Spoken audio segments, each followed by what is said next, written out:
Hello दोस्तों। तो दोस्तों, आपको अगर आप खुद का एक इन्वर्टर बनाना चाहते हैं जो कि प्योर साइन वेव इन्वर्टर बनाना चाहते हैं और आपको पता नहीं है कैसे बनाना है, कैसे क्या क्या प्रॉब्लम आती है बनाने के लिए, क्या क्या चीज़ें हमें सॉल्व करनी पड़ती हैं, तो वो मैं आपको इसमें बताऊंगा। यूजुअली दोस्तों, जो दूसरे लोग बताते हैं, दूसरे लोगों की जो वीडियो देखेंगे, मैंने भी काफ़ी सर्च किया था।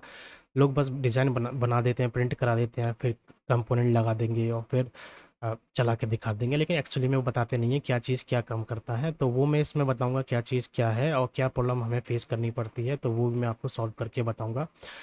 सॉल्व मतलब ग्राफ के फॉर्म में दिखाऊंगा कि क्या प्रॉब्लम आती है और क्या कंपोनेंट क्या चीज़ सॉल्व कर रहा है, तो इससे आपको एक आइडिया लग जाएगा कि प्योर साइन वेव इन्वर्टर कैसे काम करता है और क्या प्रॉब्लम हमें सॉल्व करनी पड़ती है, ताकि हमें एक स्मूथ आउटपुट मिले, हाई लोड हम उठा सकते हैं बिना कोई प्रॉब्लम के। तो दोस्तों चलिए, बिना टाइम वेस्ट किए हम लोग आ, वीडियो को स्टार्ट करते हैं। तो सबसे पहले जो उसमें दोस्तों सेक्शंस में मैंने अलग अलग सेक्शंस में मैंने डिवाइड किया हुआ है। तो सबसे पहला जो हमारा ये गया डीसी इनपुट वाला सेक्शन, तो ये दोस्तों मैंने 12 वोल्ट 24 वोल्ट के हिसाब से बनाया।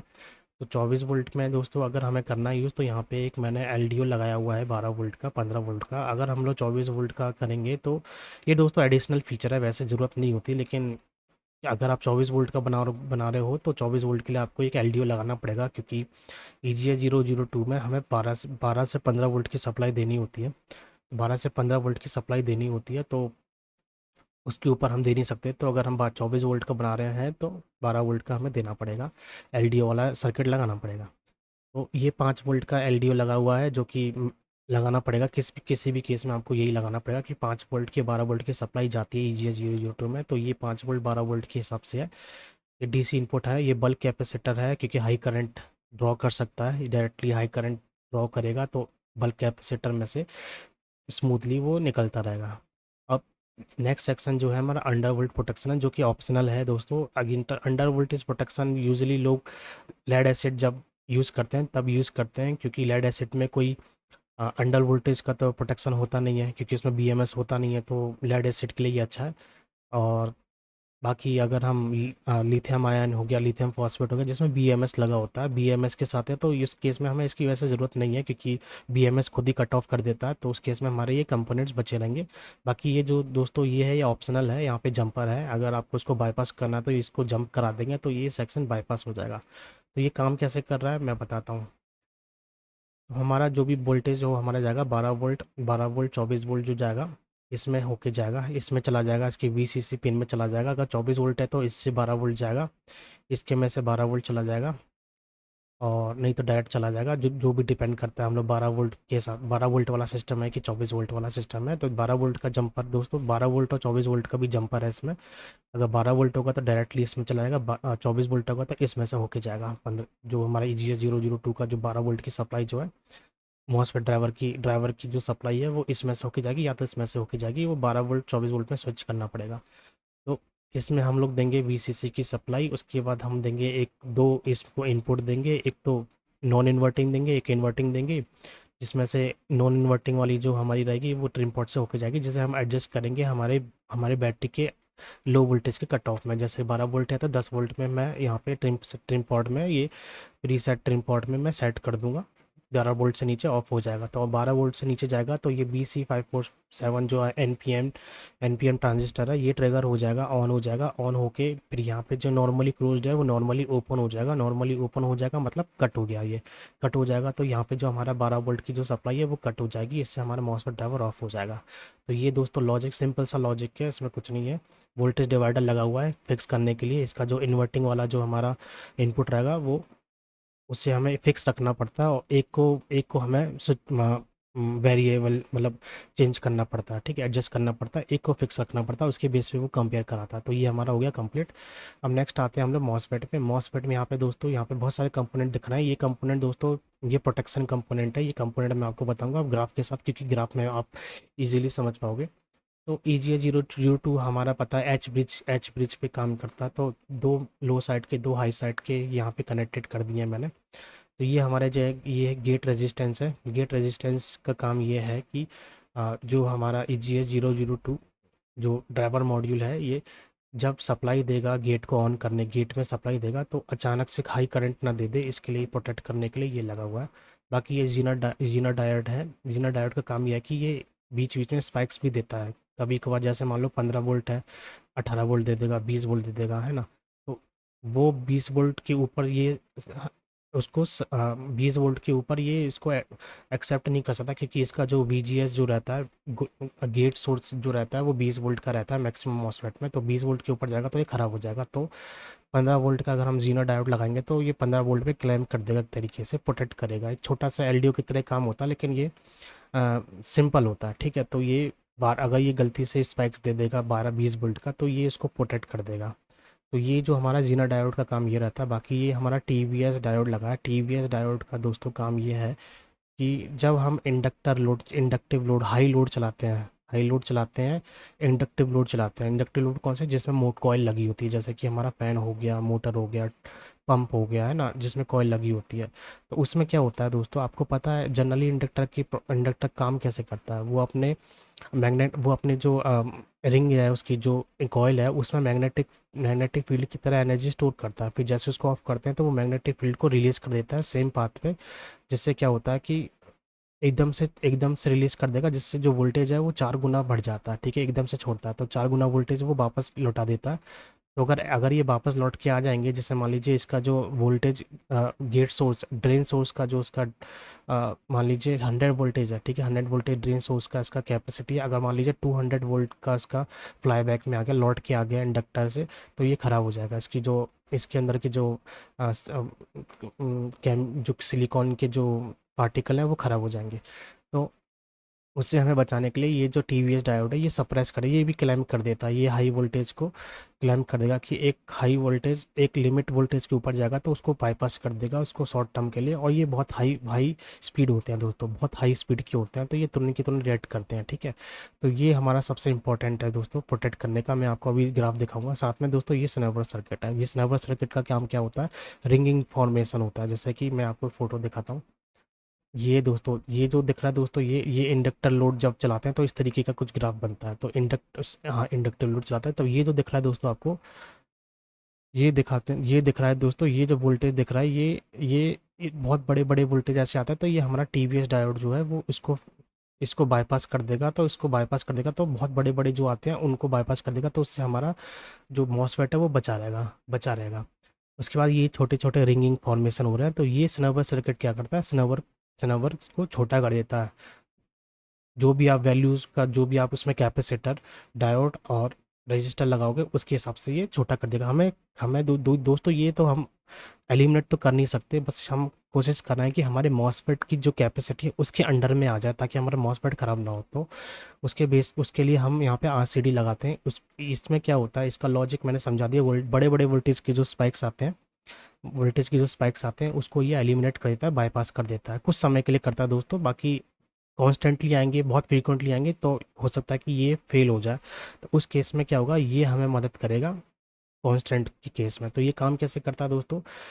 ये भी दोस्तों पैरेलल ये टीवीएस डायोड जो है ये हमारा गेट ड्रेन और सोर्स में लगाया जाता है। सेम टू सेम आरसीडी भी हमारे ड्रेन और सोर्स में लगाया जाता है, क्योंकि हमें ड्रेन और सोर्स को प्रोटेक्ट करना है, क्योंकि यही हमारा आउटपुट से कनेक्टेड होता है।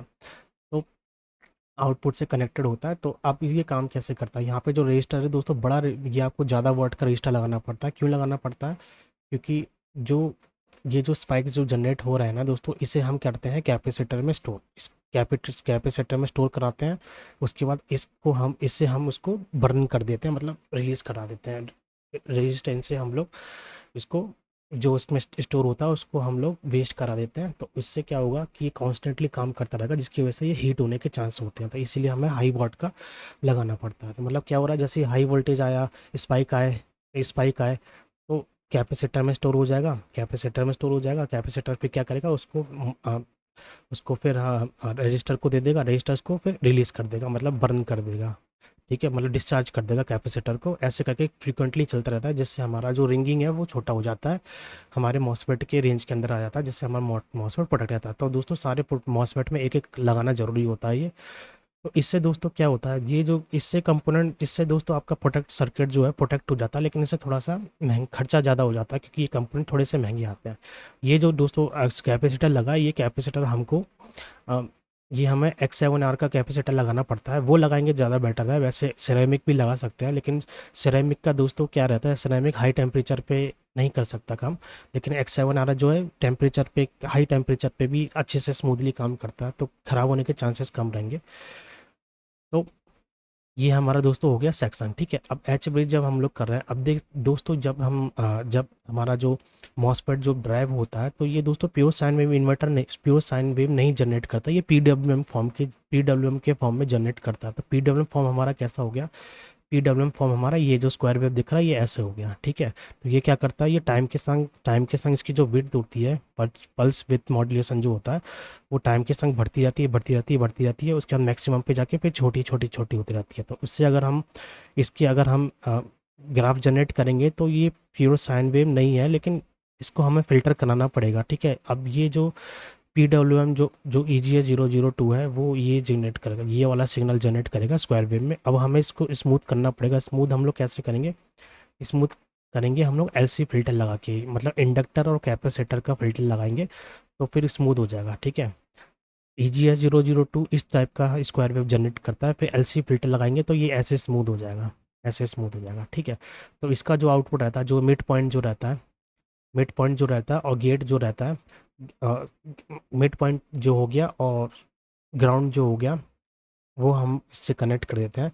मतलब जो मिड पॉइंट जो रहता है वो हम इंडक्टर के एक एक टर्मिनल से कनेक्ट करेंगे, दूसरा टर्मिनल हमारा कैपेसिटर के दूसरे से कनेक्ट हो जाएगा, कैपेसिटर के एक टर्मिनल से कनेक्ट हो जाएगा, उसका दूसरा जो टर्मिनल रहेगा वो हमारा हमारा कैप मॉसफेट के ड्राइवर्स के दूसरा टर्मिनल पे कनेक्ट हो जाएगा। तो इसके ऐसे बन जाएगा, मतलब इंडक्टर और कैपेसिटर सीरीज़ में कनेक्ट होता है, इंडक्टर और कैपेसिटर सीरीज़ में कनेक्ट होता है। बाकी जो आउटपुट जो हम लेते हैं, आउटपुट हम लेते हैं कैपेसिटर के दोनों दोनों से, कैपेसिटर के दोनों जो टर्मिनल है, इससे हम डायरेक्ट आउटपुट ले लेंगे। तो यहाँ पे दोस्तों ये ट्रांसफार्मर वाला डिज़ाइन है, ठीक है। मैं आपको बताना भूल गया कि ये ट्रांसफार्मर वाला डिज़ाइन है, ये हाई फ्रीक्वेंसी वाला डिज़ाइन नहीं है। इसमें हमें एक स्टेप अप ट्रांसफार्मर लगाना पड़ेगा, जो कि बूस्ट कर देगा 12 वोल्ट को 24 वोल्ट को 220 वोल्ट पे, ठीक है। तो दोस्तों ये जो ट्रांसफार्मर जो रहता है, ये यूजुअली जो 12 0 12 हो गया, 24 0 24, ये वाले डायरेक्ट काम नहीं करते हैं, क्योंकि इनकी जो वाइंडिंग जो होती है अलग तरीके से होती है। क्योंकि क्योंकि जो हम 12 वोल्ट दोस्तों इसमें हम दे रहे हैं, तो आउटपुट में हमें 12 वोल्ट नहीं मिलता, हमें 2-3 वोल्ट वेस्ट हो जाते हैं इनको ड्राइव करने के चक्कर में और हीट के फॉर्म में। तो 12 वोल्ट की जगह हो सकता है कि हमें आउटपुट पे 8 वोल्ट मिले, तो 8 वोल्ट मिले मतलब 4 वोल्ट कम मिल रहा है हमें। तो जिसकी वजह से क्या होगा कि जो 12 0 12 का है, जो ट्रांसफार्मर है, वो पूरा 220 वोल्ट नहीं दे पाएगा, वो उसके हिसाब से 170 वोल्ट, 120 वोल्ट, 110 वोल्ट ही दे पाएगा। तो हमें कस्टम बनाना पड़ेगा, या तो हम कम कम और छोटा यूज़ कर सकते हैं, उसके बाद फिर हम फीडबैक से एडजस्ट कर लेंगे, लेकिन सेम टू सेम वैल्यू का नहीं काम करेगा, आपको छोटी वैल्यू का ही ट्रांसफार्मर लेना पड़ेगा। तो दोस्तों यहाँ से हमारा जाएगा आउटपुट में ट्रांसफार्मर, ट्रांसफार्मर से फिर हम इनपुट देंगे यहाँ पर, सॉरी यहाँ, हाँ यहाँ पे इनपुट देंगे। यहाँ पे इनपुट दोस्तों हम क्यों देंगे, क्योंकि अभी हमारा फीडबैक नहीं हुआ इम्प्लीमेंट, तो फीडबैक इम्प्लीमेंट करना है, साथ में नॉइजेस भी होंगे, ठीक है। कॉमन कॉमन मोड और डिफरेंशियल मोड नॉइजेस होते हैं, जो कि नॉइज़ कैसे होते हैं, आपने देखा होगा कि जब भी आप फ़ोन चला रहे होते हो और आपके फ़ोन आने वाला होता, कॉल आने वाला होता है किसी का, तो बजिंग आवाज़ आती है स्पीकर के पास में, तो वो नॉइज़ की वजह से आती है, जो कि जो आपका सर्किट है वो जनरेट कर रहा है, ठीक है। ये डिफरेंशियल नॉइज़ और कॉमन मोड नॉइज़ जो होते हैं, वो अ, आपके जो एनवायरनमेंट की जो सर्किटरी होती है उसको डिस्टर्ब करती है। तो उससे बचाने के लिए हम लोग EMI फ़िल्टर का यूज़ करते हैं, ठीक है। ये EMI का फ़िल्टर सबसे लास्ट स्टेज में लगाया जाता है। तो यहाँ से हम लोग आउटपुट देंगे, यहाँ से हम इनपुट दे देंगे 220 हाई वोल्ट, हाई वी, यहाँ से लो VAC आउट जाएगा, ठीक है। यहाँ से हाई वोल्टेज इनपुट आएगा, फिर यहाँ पे हम एक TVS डायोड लगाएंगे। यहाँ ये जो दोस्तों TVS वाले डायोड लगे हैं, ये इसके हिसाब से लगे हैं। यहाँ पे भी हमें एक लगाना पड़ेगा या नहीं भी लगा सकते, ऐसा नहीं है, लेकिन लगाएंगे तो हमारा जो ट्रांसफार्मर है वो जलने से बचा रहेगा, क्योंकि ट्रांसफार्मर के पास भी स्पाइक्स आएंगे, ठीक है। ट्रांसफार्मर के पास भी एक बड़े बड़े स्पाइक्स आएंगे, तो वो इसको क्लाइम करके बचाए रखेगा। बाकी हमारा Y2 कैपेसिटर है, Y या C करके कैपेसिटर है ये, ठीक है। ये स्क्वायर वाली कैपेसिटर होता है, ये सप्रेस करते हैं नॉइज़ को, ठीक है। उसके बाद यहाँ पे चोक लगाया जाएगा, चोक कॉइल लगाया जाएगा, जो इंडक्टर जो रहते हैं वो लगाया जाएगा, उससे फिर वही नॉइज़ कम हो जाएगा। High frequency noise, low frequency noise type के रहते हैं, वो कम हो जाएंगे, मतलब डिफरेंशियल नॉइज़, कॉमन नोड हो गया। उसके बाद अगर कुछ और नॉइज़ भी रहता है तो हम इसे एलिमिनेट कर देंगे, इससे ये वाले कैपेसिटर से एलिमिनेट हो जाएगा। एलिमिनेट हो जाएगा। ये दोस्तों ऑप्शनल है, ऑप्शनल रहता है। अगर ऑसिलोस्कोप में डीएसओ में आपको अगर आपको नॉइज़ दिख रहा है तो आप लगा लेंगे तो और सॉल्व हो जाएगा, वैसे यूजली नहीं होता। उसके बाद ये जो दोस्तों कैपेसिटर है ये सीरीज़ में कनेक्टेड है। एक आउटपुट हमारा यहाँ जाएगा, एक आउटपुट हमारा जाएगा, बीच का जो जाएगा ये हमारा अर्थ में जाएगा, जो कि नॉइज़ वगैरह जो सिग्नल आ रहा है उसको अर्थ में भेज देगा। बाकी जो है सर्ज से प्रोटेक्ट भी करता है। ये जो लाइटनिंग वगैरह जो होती है ना, क्लाउड की जो लाइटनिंग वगैरह जो होती है, तो उस पर भी इलेक्ट्रोमैग्नेटिक फोर्स बहुत भयंकर जनरेट होते हैं। तो ये इसमें एब्जॉर्ब होके नीचे अर्थ में चला जाएगा, तो आपका सर्किट जो है जलने से बचा रहेगा।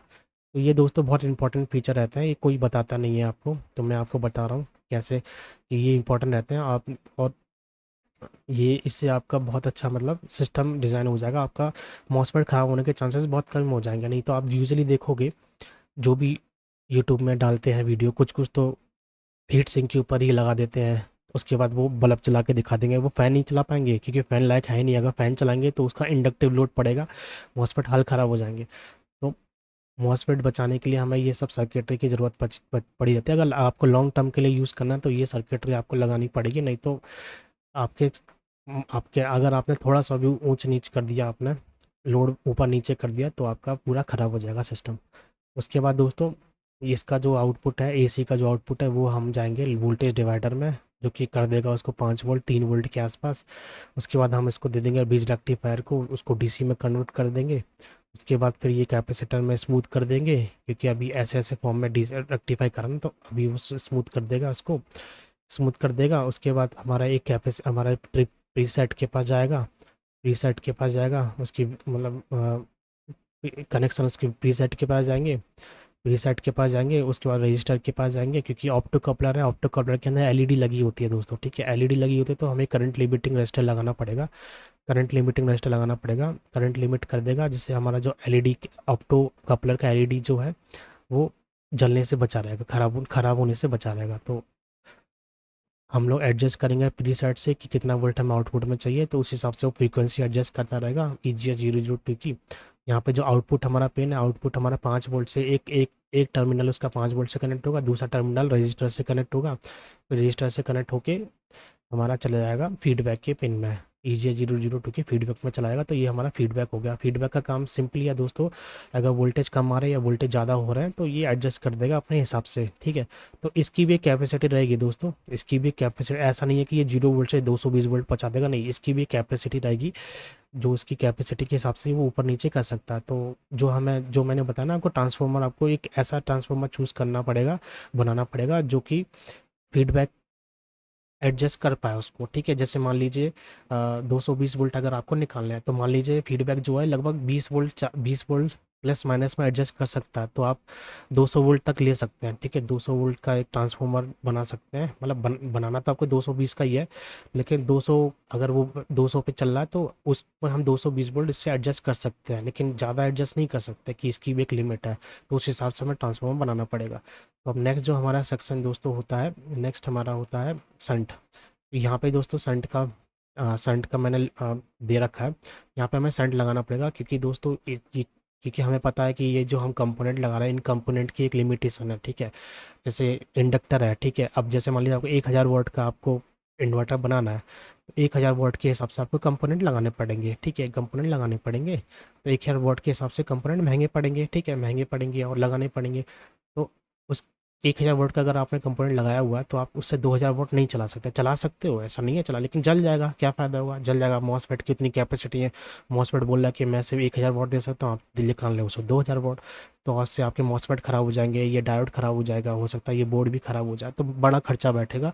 तो इसलिए यहाँ पे संट रजिस्टर जो है वो लगा लेंगे उस वैल्यू का, जो वैल्यू हमारा जो पूरा सिस्टम जो है 1000 वोल्ट का, तो 1000 वोल्ट के हिसाब से हम संट लगा देंगे, ताकि जैसे 1000 वोल्ट के ऊपर जाए तो ये ऑटोमेटिकली उसको शट डाउन कर देगा, फ़ैन ऑन हो जाएगा, ओवर टेम्परेचर फ़ैन ऑन हो जाएगा, और साथ में ओवर करंट से फ़ैन ऑन हो जाएगा। तो तो दोस्तों यहाँ पे अब मैं आपको एक फाइनल बताता हूँ कि यहाँ पे कौन कौन से कंपोनेंट मतलब कैसे कंपोनेंट हम लोग चूज़ करें। जैसे मैंने अभी सिंपली बताया कि 1000 वॉट के सिस्टम के हिसाब से आपको कंपोनेंट लगाने पड़ेंगे, सेम टू सेम इंडक्टर जो है दोस्तों, इंडक्टर अगर आपका 1000 वॉट का, आप चाहते हैं कि 1000 वॉट का ये फ्लो हमें दे, पावर हमें दे। तो 1000 वॉट के हिसाब से इसमें हमें इंडक्टर लगाना पड़ेगा, कैपेसिटर भी लगाना पड़ेगा, चोक भी लगाना पड़ेगा, क्या ये वाले कैपेसिटर भी लगाने पड़ेंगे। तो इसमें से इंडक्टर दोस्तों महंगा पड़ता है, काफ़ी महंगा पड़ता है। फिर ट्रांसफार्मर तो और ज़्यादा महंगा पड़ता है। ये वाले जो कैपेसिटर ये इतने महंगे नहीं पड़ते, लेकिन इंडक्टर बहुत महंगा पड़ता है, क्योंकि क्योंकि इंडक्टर थोड़ा-सा महँगा आता है, उसके ऊपर हमें क्योंकि कॉपर की कॉइल, कॉपर के वायर लपेटने पड़ते हैं, तो उससे और ज़्यादा महँगा हो जाता है। तो अगर आप ज़्यादा वोल्टेज का बनाओगे तो आपका खर्चा ज़्यादा होगा, कम वोल्टेज का बनाओगे तो कम होगा। तो ये सिंपल सा रूल है भाई, सिंपल सा रूल है कि ज़्यादा पावर चाहिए तो ज़्यादा खर्चा करना पड़ेगा। तो ये तो डिज़ाइन तो दोस्तों मैंने आपको बताया, ये सिंपल सा डिज़ाइन है, बहुत ईज़ी है। मैंने सारे फीचर्स आपको बता दिए, प्रॉब्लम भी मैंने बता दी कि ये EGA002 इस टाइप का सिग्नल जनरेट करता है, जिसे हम LC फ़िल्टर से स्मूथ कर देते हैं। उसके बाद जब हम लोड चढ़ाते हैं, हाई लोड चलाएँगे, इंडक्टिव लोड चलाएँगे, तो इस टाइप के रिंग्स जो बनते हैं, इस टाइप के स्पाइक जनरेट होते हैं। तो इस स्पाइक को अब्ज़ॉर्ब करने के लिए हमारे पास RCD होता है और TVS डायोड होता है, जो कि हमारा लो साइड मतलब ड्रेन सोर्स की तरफ होता है लो साइड में, और एक हमारा TVS डायोड होता है हमारा हाई वोल्टेज के साइड में, जो कि हमारा ट्रांसफार्मर को बचाएगा जलने से। ठीक है, ट्रांसफार्मर के पास भी ऐसे जनरेट होते रहते हैं, आते रहते हैं, तो वो भी जलने से बचा रहेगा। तो यहाँ पे दोनों हो गया। इसमें भी हम 200 इंडक्टर LC फ़िल्टर लगा सकते हैं। वो LC फ़िल्टर हम तब लगाएंगे जब मतलब LC फ़िल्टर की वैसे ज़रूरत नहीं पड़ती, लेकिन अगर हमें ऑसिलोस्कोप में DSO में दिख रहे हैं कि सिग्नल्स ऐसे आ रहे हैं जो कि सिर्फ LC फ़िल्टर से ही सॉल्व हो सकते हैं, तो LC फ़िल्टर लगाना पड़ेगा, जो कि नहीं होता है वैसे, यूजुअली इतने से ही काम चल जाता है। और बाकी चाहें तो दोस्तों आप इसको भी स्किप कर सकते हैं। इसको EMI फ़िल्टर बोलते हैं दोस्तों, इसको भी EMI फ़िल्टर बोलते हैं। तो इसको भी स्किप करना चाहते हैं तो कर सकते हैं। वैसे ये कमर्शियल डिज़ाइन जो होता है, जो कि इंडस्ट्रियल डिज़ाइन होता है, जो कमर्शियल होता है, तो लोग लोग जो खरीदते हैं उसमें ये मैंडेटरी होता है, क्योंकि ये जो सिग्नल जनरेट कर ये इलेक्ट्रोमैग्नेटिक सिग्नल जो फैलाता है एनवायरनमेंट में, क्योंकि ये अलाउड नहीं होता, सरकार इसको अलाउड नहीं करती। तो ये वाला जो सर्किटरी ये मैंडेटरी होता है हर एक सर्किट में, जो भी मार्केट में जो भी बिक रही हैं उनमें ये होना ही ज़रूरी होता है, तभी आप बेच सकते हो, बना के अपना लॉन्च कर सकते हो प्रोडक्ट, उसके पहले नहीं कर सकते। तो अगर आप खुद के लिए बना रहे हो तो आप इसको एलिमिनेट मतलब इसको मतलब हटा सकते हो, ऐसा कोई ज़रूरत नहीं है। लेकिन आपको ये TVS डायोड रखना चाहिए, मतलब मैं तो बोलूँगा होना ज़रूरी है। बाकी तो ये पैरेलली कनेक्ट होता है, इसका अगर आप अपना सर्किट बनाएं तो ये इसका मतलब इसको रखना कि मतलब इसका जो ट्रैक जो है इसको मतलब इसको इम्प्लीमेंट बस सब लगाना मत, क्योंकि पैरेलली कनेक्ट होता है। बस इसका होना चाहिए ऑप्शन कि लगाना चाहो फ्यूचर में तो लगा सको, ऐसे ही इसमें दोस्तों ये आपका जो है ये ऑप्शनल है। बिट अगर आप ये नहीं लगाओगे तभी भी आप चला सकते हो उसको, क्योंकि ये पैरेलली कनेक्ट होता है, तो इससे बंद नहीं होगा, सिस्टम चलेगा, चलता रहेगा। बस ये कि अगर होगा फ्यूचर में, अगर आप अपग्रेड करते हैं, ठीक है, तो आप इसको लगा सकते हैं, तो ये आपका काम कर जाएगा दोस्तों। तो दोस्तों यही था इसका डिज़ाइन। तो अभी इसमें कुछ कुछ प्रॉब्लम्स हैं, अभी भी प्रॉब्लम्स तो वैसे सॉल्व हो चुके हैं जो इंपॉर्टेंट प्रॉब्लम, बाकी बाकी जो इसकी जो ट्रैक वगैरह है, क्योंकि इसको मैं लगभग 500 वॉट 1000 वॉट के आसपास बनाऊंगा, 500 वॉट 1000 वॉट के आसपास बनाऊंगा, तो मुझे इसमें ट्रैक्स वगैरह जो हैं वो काफ़ी थिक करने पड़ेंगे, ताकि वो काफ़ी थिक करने पड़ेंगे और वाइड करने पड़ेंगे, ताकि जो करंट है वो ईज़िली फ्लो हो सके बिना कोई ज़्यादा हीट रिलीज़ किए। तो इसके लिए हो सकता है मेरे को ये कंपोनेंट थोड़ी दूर-दूर करना पड़े, क्योंकि थिक अगर मैं वाइड ट्रैक रखूँगा तो यहाँ पे इनके पास स्पेस होनी चाहिए, नहीं तो क्रॉस नहीं करने चाहिए, क्रॉस कर देंगे तो दिक्कत हो जाएगी। तो ये हो सकता है कि फ्यूचर में नेक्स्ट वीडियो मैं बनाऊँगा, होपफुली आज प्रिंटेड वाली ही बनाऊँगा, जिसमें मैं आपको इसको टेस्ट करके दिखाऊँगा। और दोस्तों अगर वीडियो आपको अच्छी लगी तो चैनल को सब्सक्राइब कर दीजिएगा, और अगर आपको ऐसी वीडियो और चाहिए या कुछ क्वेश्चन वगैरह करना हो इसमें तो वो भी आप कर सकते हैं। तो दोस्तों अगर आपको वीडियो अच्छी लगी तो कमेंट और सब्सक्राइब कर सकते हैं चैनल को। वीडियो दोस्तों थोड़ी बड़ी है, क्योंकि ये पूरा का पूरा मैंने इन्वर्टर का डिज़ाइन आपको बताया कि कैसे क्या चलता है, तो इसीलिए वीडियो बड़ी हो गई है। बाकी तो नेक्स्ट वीडियो में आपको इसको प्रिंट करा के और चला के दिखाऊंगा। तो दोस्तों मिलती है नेक्स्ट वीडियो में।